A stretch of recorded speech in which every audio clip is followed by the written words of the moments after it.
Hi, everyone. I'm Sam Valenti, and on today's episode of Backlot Pass, I am joined by a wonderful actor who is now a therapist. She is best known for her role as Fran on the great NBC sitcom Mad About You. And like I said, these days she's a therapist, just overall making a positive impact on people's lives. Leila Kenzle, Leila, such an honor to be talking with you today. Oh, Sam, thank you. Nice to meet you too, and nice to get to talk to you. Yes, absolutely. Same here. The feeling is mutual.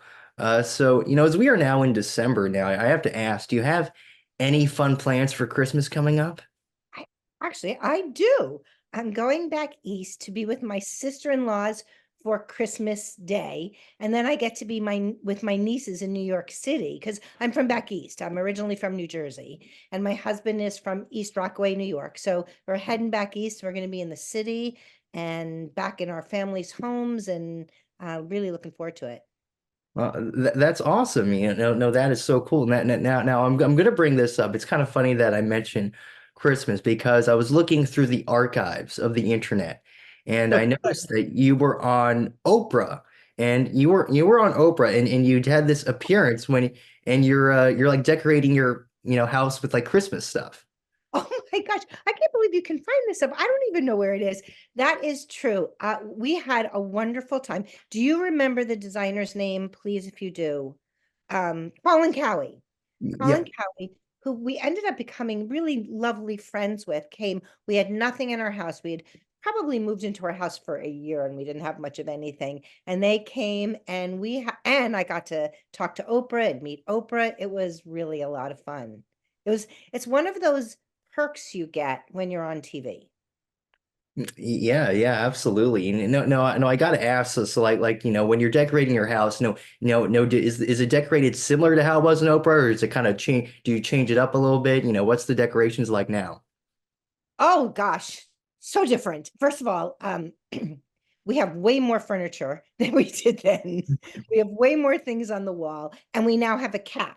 So we are cat proofing all Christmas holiday decorations, which is quite a feat, but it's not the same. Also, when someone who's a professional comes in, it looks perfect. When you do it, it just looks like your family tree. So it's a big difference. So we're gonna go way back now, so kind of when you're growing up and stuff. So Okay. just kind of when you're growing up and stuff, how just in general did you get interested in the acting profession? That's a great question. So when I was little, we had this dining room. So there was a dining room with a big archway, and then there was like a little entryway, and it was almost like a proscenium stage. And for as long as I can remember, at dinner, somewhere probably towards the end of dinner, when I began to annoy everyone, I would do shows, just like most of the actors that you talk to today. I would do tons of shows. I was always laughing, never singing because I could never do it, but making jokes and making shows. And I wanted to see if I could do it in front of people. And my mom was a part of a community theater, and I auditioned for a play, something marigolds, Moonbeam over marigolds, and I got the part. And I had I mean, I loved it. I loved it so much. And there was no question from that time on that I was going to pursue this. And so I did the high school plays. I was always really scared though, and always really anxious. So it took a lot of my mom and my dad's support to keep me going. I read they went to Rutgers, the Scarlet Knights, which is really cool because I have an uncle who went to Uh-huh. Rutgers, so I think that's so awesome. And you went to the Mason Grove School of the Arts. It's a very selective school. Only the best of the best get in. Not easy to get into. So what do you kind of remember from your experience there? Well, I can tell you so much about that. Well, first of all, I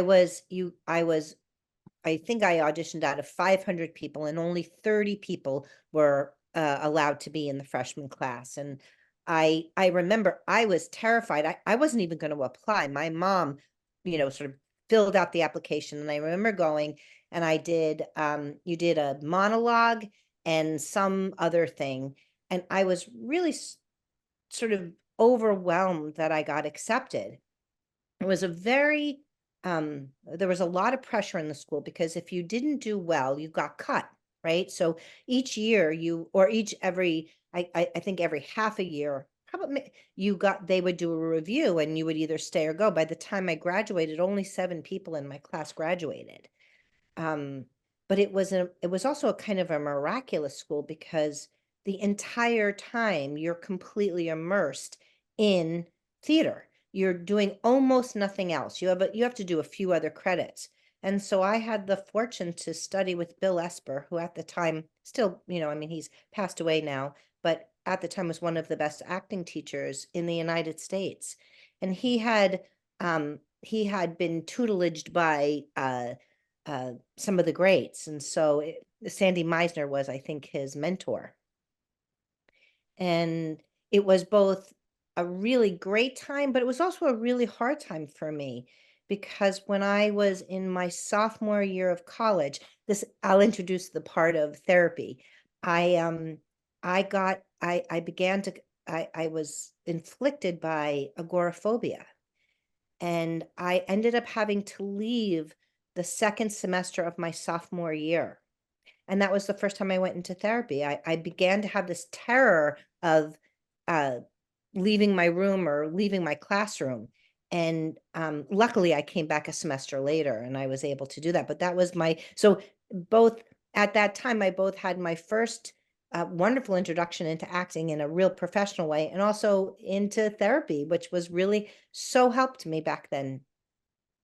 So, and the specifics, and some of the greatest people, some of my colleagues are still working and acting, which is really nice. Yeah, absolutely. No, that's so cool to hear about how the two worlds, that you're a part of with therapy and acting, how they both kind of came together, kind of started at the same time. It's pretty interesting. Well, the other piece of it was when I was on Mad About You, Paul Reiser's wife, Paula Reiser, she was finishing her doctorate in psychology, and she and I became the best of friends. And we would sit in between scenes and we would talk and talk about philosophy and feelings and thoughts. And I, I, I had never really had those kinds of conversations before. And she introduced me to my first analyst. And I always I mean, I'm so grateful to the risers because if it wasn't for Paula, I don't know that I would have ever thought to go to get my degree in psychology. I don't think I ever would have thought to move into this profession, but my relationship with her, and she's still a colleague of mine, which is really wonderful. So I'm so grateful to the risers. So there's acting and therapy again. Wow, that is so great to hear about, no, and listen, I'm so excited to really, kind of to talk about what you've been doing, recent years with therapy. I'm so excited to really kind of get into that, later on and stuff. Now, something cool, so now we're kind of after college. I read that you worked as a hotel telephone operator after you were in college and stuff. And apparently you were a little bit kind of nervous about fully going into acting, like fully making, taking on that commitment. So I'm curious, now when you're working, this job, just kind of, what changed, from that. Well, that's a good question. I don't know that anything changed, to be really frank. I think I have, my terrors and my insecurities were always there. And over time, I've been able to struggle with them. Kind of, I don't want to say the word overcome because that would mean that they went away. Instead, I was able to push through them and, find my way despite how scared I was and how unsure I was. I think this is might be a little bit of, we all have kind of false memories, but, I grew up in a small town and the idea of, being an actress was just, felt so other. Like, how could that happen to me? And also I was, fairly intimidated and, and I was nervous about, whether I was good enough, all of those things. And the thing I'm so proud of myself for is that regardless of those things, I kept going. Now we're going to talk about a sitcom here, and it's not Mad About You. This is one that you were on previously. There was this very short-lived show, I believe it was on CBS, and it was called Princesses. And Yeah. it had Fran Drescher, Julie Haggerty, you had Twiggy, the famous British model, and you were on the show as Fran Drescher's character's sister. And another funny thing is that that same character is actually the wife of a character played by Richard Kind. Little bit of foreshadowing there, which is pretty crazy. So what do you remember from that show? Well, first of all, it was such a wonderful thing because here I was getting to play Fran Drescher's sister. And, she's remarkable because she's an amazing businesswoman, amazing actress. And the experience was I mean, it was fantastic. I was surprised it was short-lived because it was a great concept. You never know what's going to stick and what's not going to stick, especially back in those days. They did a lot of shows and they put them up for a short period of time. But if it weren't for Princesses, I wouldn't have had Mad About You because when they were casting for should I switch? Is it all right if I go a little further with the Oh yeah, story? sure.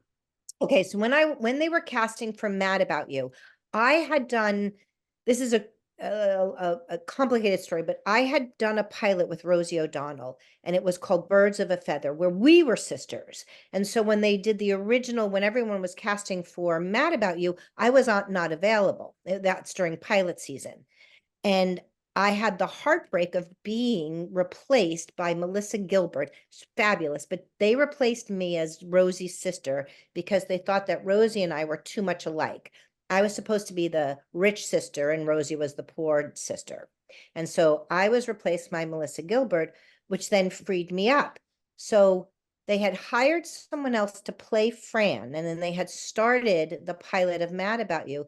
For some reason, I don't remember if it was a schedule or something, it wasn't working out. And Danny Jacobson, the producer of Mad About You, remembered Princesses. And he asked Richard, who was your wife? And he's like, Leila Kenzle, was she great to work with? Yeah, she was great. Bring her in. And so I went in, I read for everyone had read for Mad About You and for Fran, but I was like the last of the last. I read, I drove away. I get a call from my agent. They're like, go back. You got the job. It was, you know, I don't know if anyone's talked about the process of what it's like to get on a pilot or even a series as you audition like 4 or 5 times, then they bring you to the studio, and then the studio says it's okay, then you have a network test. So the best job and the longest job I ever had was the easiest audition process because I did one and that was it. And all the others, you climbed through a million things, but because of doing Princesses, I got Mad About You. Wow, what a story that is. That is amazing. It's crazy how one role on a sitcom leads to another. That's so amazing how that works out. Oh, I feel so lucky for that. Yeah. Yeah, absolutely. Now, the funny thing is just going back to Princesses for a quick second that your episode, that you're in, it's on YouTube and it's really kind of funny because you and Fran Drescher, you guys get into a little I guess a little tussle at like this ball. And Right. and it's great. You have this amazing line because before you guys start kind of fighting a little bit, I think it's Julie Haggerty. She's trying to calm you down, but then you say to her, "You're next, toothpick," which is the best line of the entire series.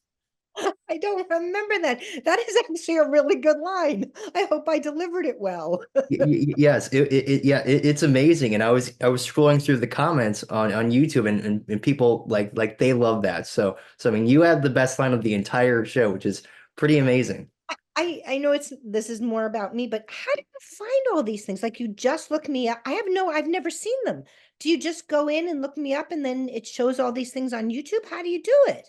Yeah. So pretty much, no. Actually, I just looked up princesses. I looked up the episodes on there, and the episodes show up, and I was able to find like I can't remember what like number it is, but your episode it's up on YouTube and stuff, and I'm just able to find it. But I it's didn't even crazy. know I did princesses. Where do you find that? Yeah, so usually I'll go through like IMDb, that kind of that site, see where all the roles are. But yeah, YouTube is a great resource. I even found like your I found your appearance with the on with the Jon Stewart an interview that you guys did. So it was, and that's a whole funny thing. So yeah, there's a lot of fun stuff you can find on YouTube. I'm gonna have to revisit my past thanks to you. Yeah. There's a lot of great content on there. The only thing I think the main thing I couldn't find was your appearance on Circus of the Stars. So I still have to find that. Oh, and that's my favorite thing. One of the favorite things. It's so silly, but it's one of the favorite things I ever did was Circus of the Stars. So I did the high wire, and I'm terrified of heights. And if you saw it, you would see me throughout the whole process crying because I'm terrified of heights. So I'm the, it was quite a feat. I did a headstand on a chair, on a high wire. I'm so bummed they don't have that on YouTube. That's a good one. Yeah. I'm gonna keep on looking for it. I think they have like a portion of the episode that you're in, but I wasn't able to like find your part. So I got to keep looking. I got to keep looking. All right, you'll let me know if you find it. Yeah, absolutely. But something that is on YouTube, thankfully, is and it's kind of a great little full circle moment between with kind of princesses is that you appear on The Nanny, which I love, and you're at I guess you're at Fran Drescher's high school reunion in the show, which is a lot of fun. It's kind of a nice little full circle moment between the two shows. It's so nice to have had those relationships and to, get to work with Fran, a couple of times and or Rosie, in those places. It was it was a really, I felt so privileged to have those experiences with those incredible women. Yeah, absolutely.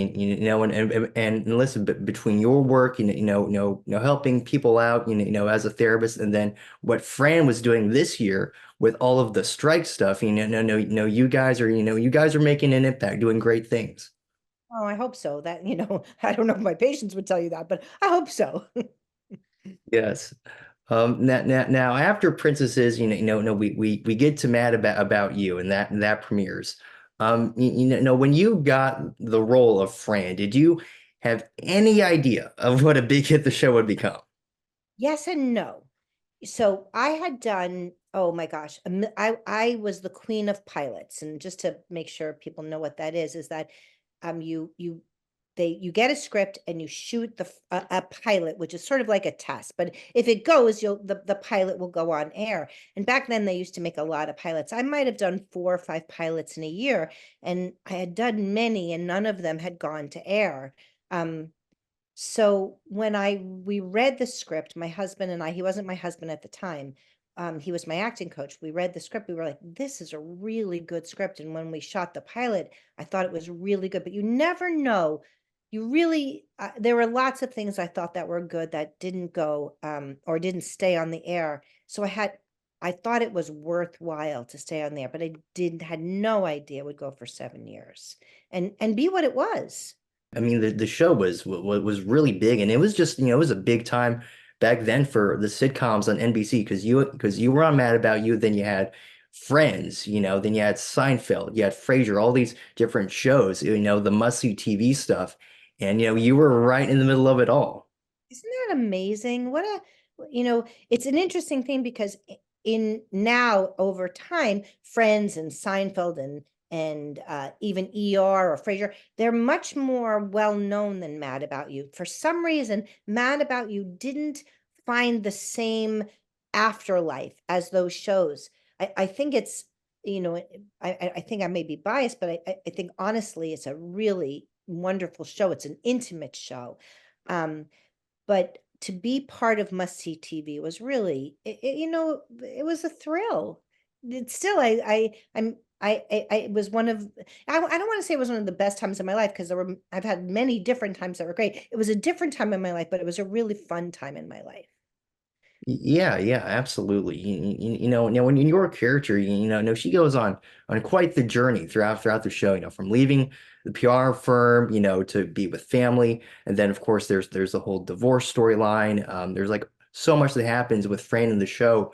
Just what was it like, telling the story of such a complex character? Oh, that's a great question. Um, I want to say something really lovely about it, but I think it was both really fun. I was always scared that I wasn't going to be coming back because, as you know, I lose Richard and things happen. You're like, you don't know if you're going to stay on the series. It was it was warm, it was charming. One of my probably my favorite scene that stands out to me of all time is when John Panko and Ira and I find ourselves in bed together. And I love that Fran had that little fling. um I sort of love that she became independent. I missed Richard Kind, I have to say, and working with Richard Kind towards the end of the series, though. I think that was the thing I missed the most. Now, I'm sure as you know, and of course, as a lot of people know, there's the very famous connection between Mad About You and Friends, the Lisa Kudrow stuff. And I love the fact that you and Helen Hunt, you guys got to appear on Friends talking with Phoebe, but you think it's Ursula. And Yeah. just in the history of sitcoms, I think that's one of the most kind of just amazing situations, just with how all that kind of worked out.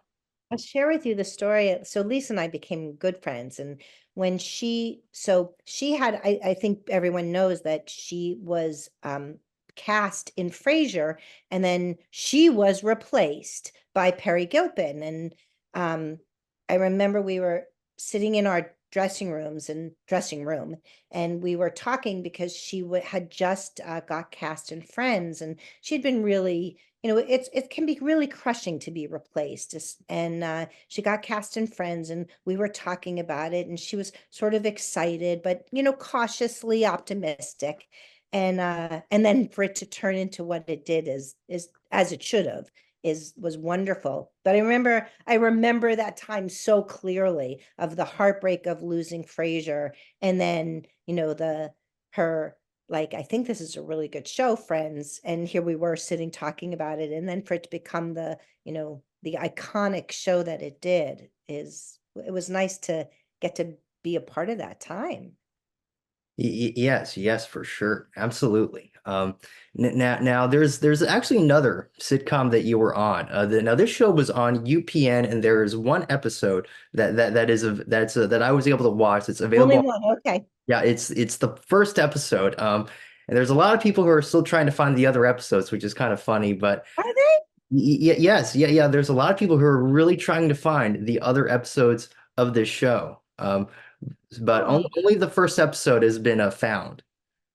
It was called Duresta, and the guy, that John Duresta, was an actual cop in New York, and he's a stand-up as well. I just saw him recently, actually. And so it was sort of an amalgamation of his life, and and of being a cop, and then being, although he doesn't turn into a stand-up in the show, and I got to play his wife. I had so much fun on that show. I was so bummed that it didn't go, but it was a brand new, UPN was a brand new, it was the poor man's, oh, what's the sitcom with oh, I'm gonna uh never mind, I'm not gonna be able to think, it might come to me. It was like one of the poor man's shows. I can't remember what the other show on the networks were. It was on CBS, and it was with Leah Remini. What sitcom was that with Leah Remini? It was sort of like that show. I can't remember. Anyway, needless to say, it was really, I wished it had last. That would have been my dream. Me too. Because I was watching the first episode, and it is so great. No, you and John work so well together. No, I think it's just, I think you guys are just so funny together. And there's also like there's kind of like a great family element to it. It's funny, but it's also a very heartwarming show at the same time. There's like got the whole family and everything, and got the kids, and it's in my opinion such an underrated show. I really appreciate that. Thank you. I thought it was too. When I ran into John, he said it was the lowest running sitcom of all time. I don't know if that's true, but if it is, it's both an honor and it makes me sad. Yeah. Well, I'll tell you what. I'm hoping that eventually, all the other episodes can be found. No, because I think the only people who've been able to see the whole series is people who watched it live when it was happening. So, Oh, I really do hope they put it on. I don't know who's in charge of that, but most of the episodes are really good, worth watching. Yes, yes, absolutely. Now we've been talking a lot about, your roles on sitcoms and TV, but you also appeared on the big screen as well. You appeared I do have to mention that you appeared in one of my all-time guilty pleasures, The Hot Chick, Rob Chick. Schneider. Love that movie. I can turn on anytime and I'm always entertained. I have to tell you that because of my voice, which is at this point the thing I'm most recognized for, I think I probably don't look the same as well, but young people are like, "You're the mom on Hot Chick. You're the mom from Hot Chick." And they hear my voice and it's like it's such a funny thing. That movie, you I never would have imagined. It really is sort of like a cult favorite. Yeah, yeah, yeah, yeah, yeah.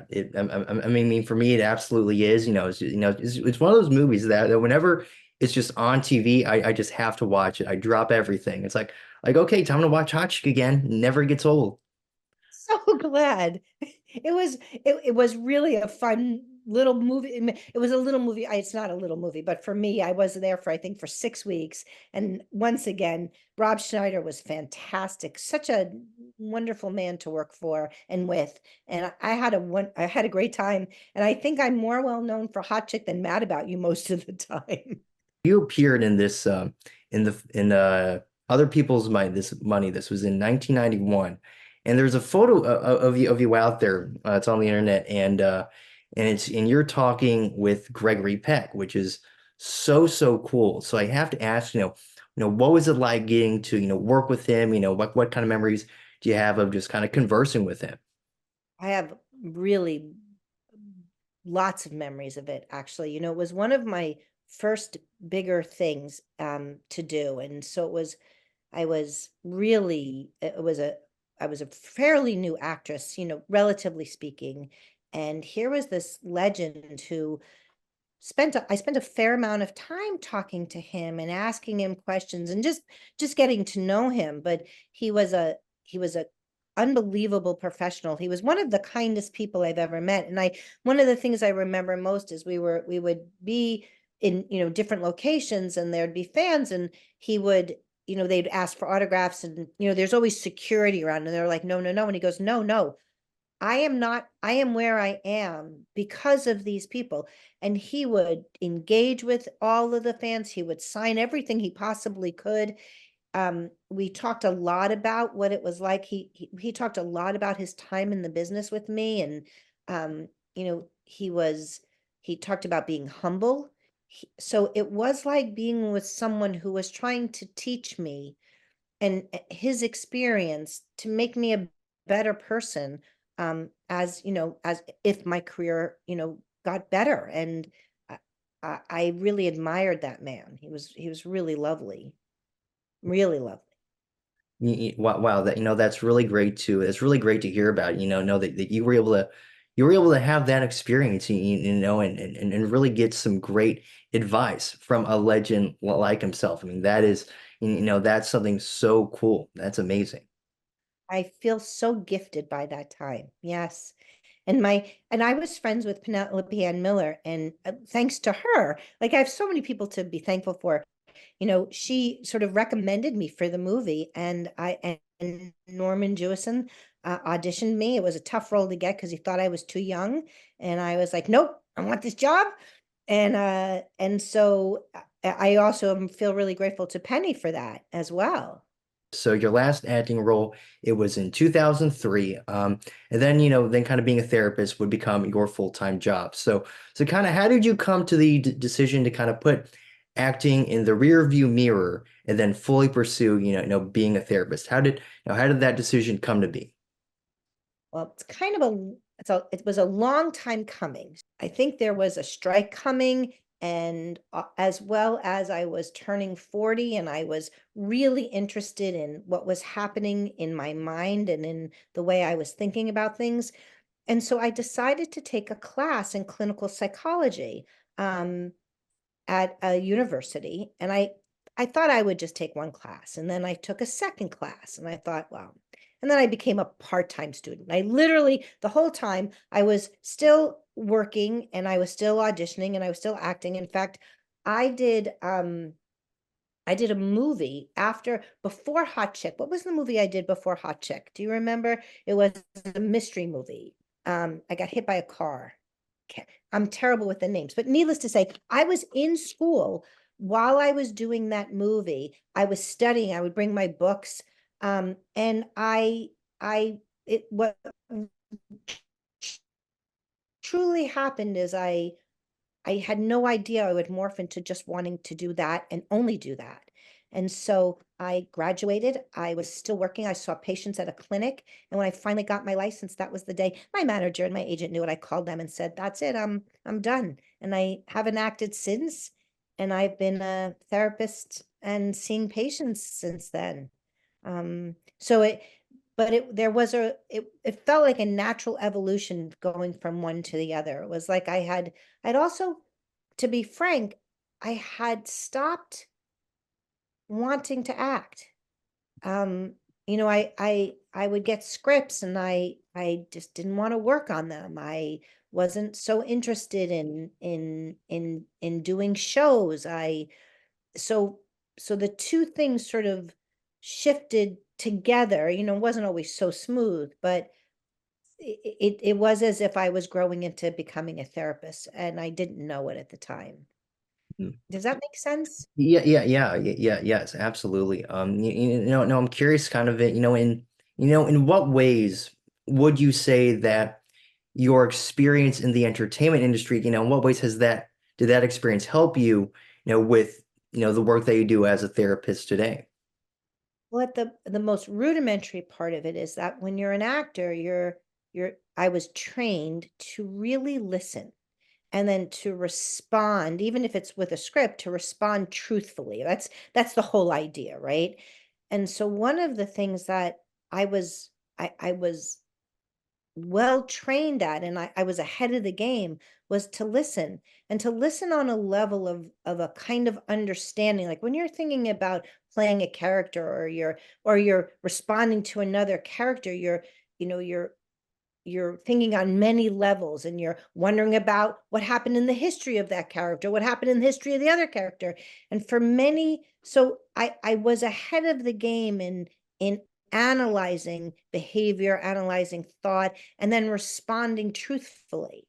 um, the other piece of it is that, similar to being in a moment on a stage where if you're really engaged, it's kind of the most miraculous thing you can feel. You forget to some degree there's an audience, not completely, at least not for me, but it's such an engaged moment. And I have that every day with my patients.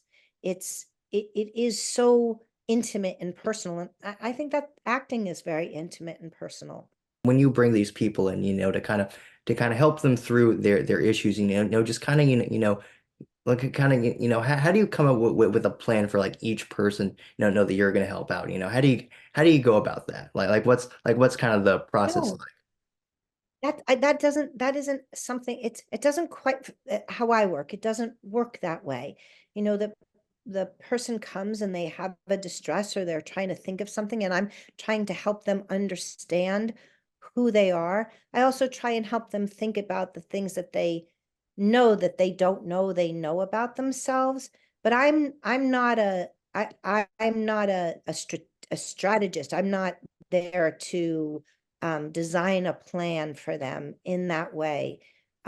It's kind of hard to describe the, I mean, I certainly am there to reduce some of the stress and to help with the symptoms of certain things as best I can, but I don't have a plan for them.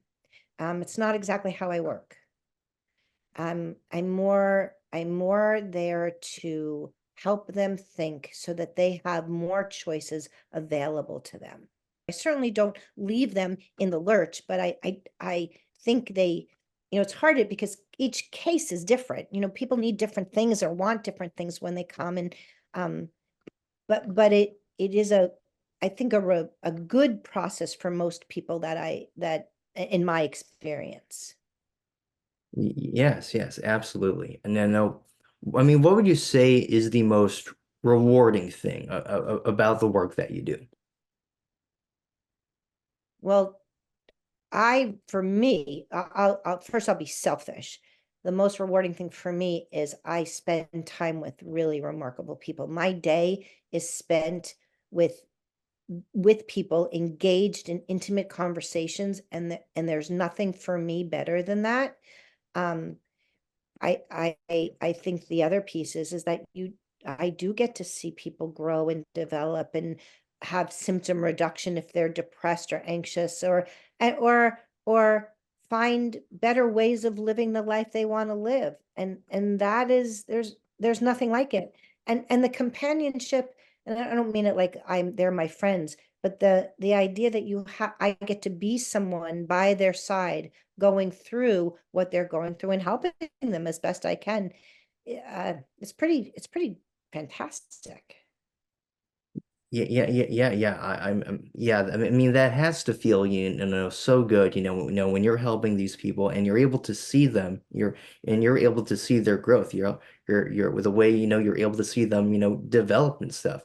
I know, I imagine that, that's such a great positive feeling to have.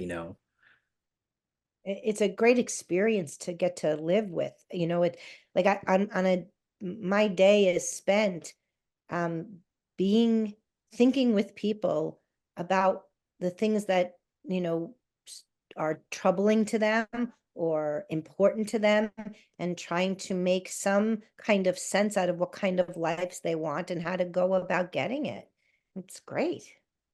Yeah, of course. No, what would you say, throughout throughout all of your experience and with the work that you've done, what would you say are just the biggest things that you yourself have learned throughout everything that you've done?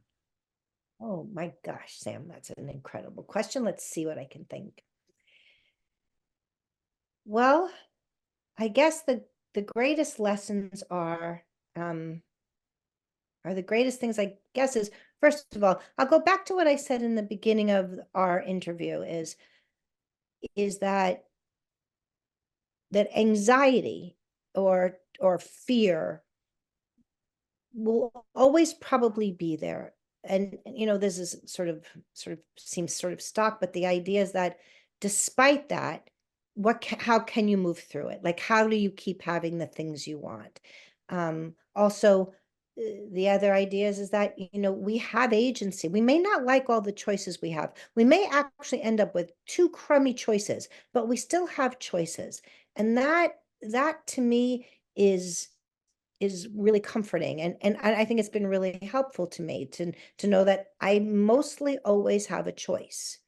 Um, and the other is that there's consultation, there's always help out there.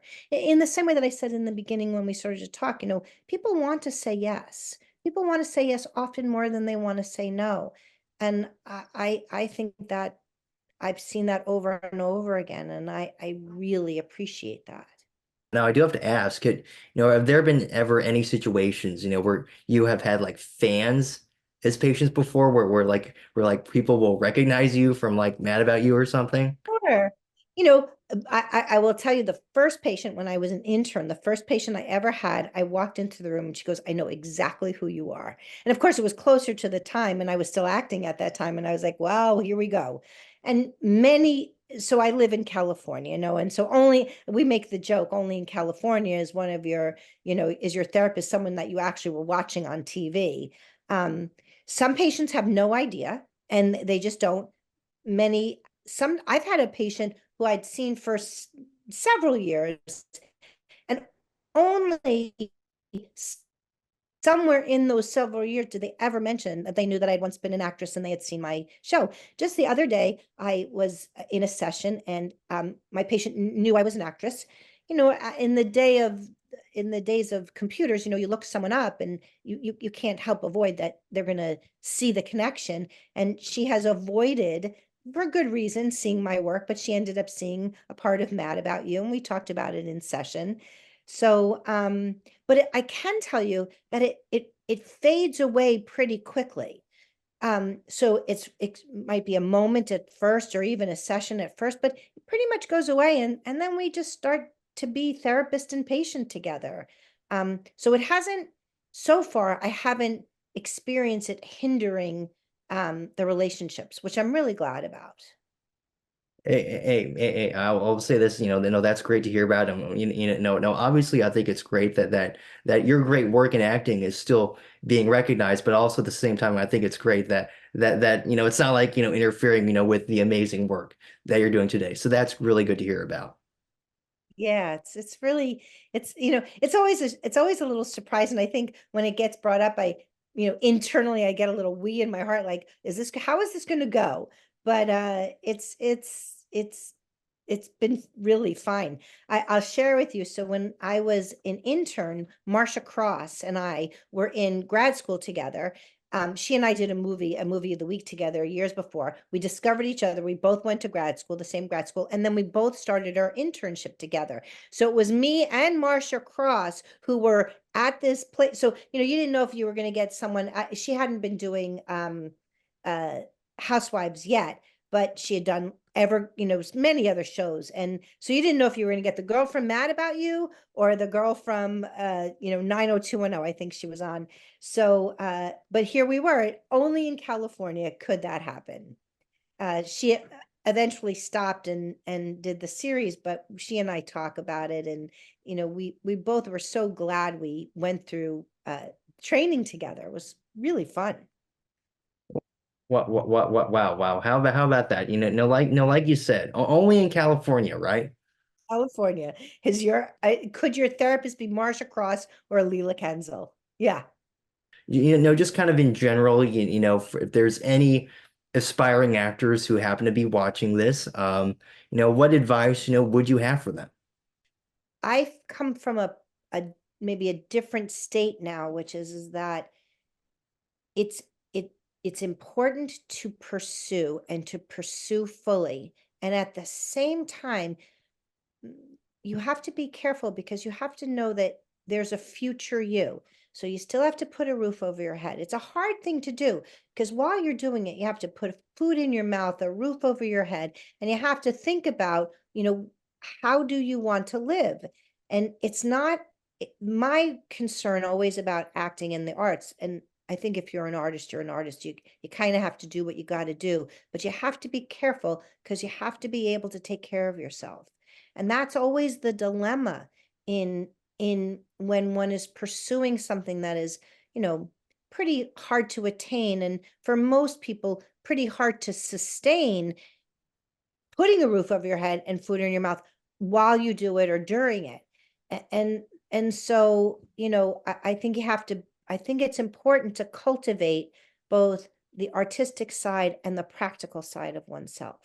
The entertainment business, no, it's not an easy business to get into. And I can say this as someone who is majoring in journalism.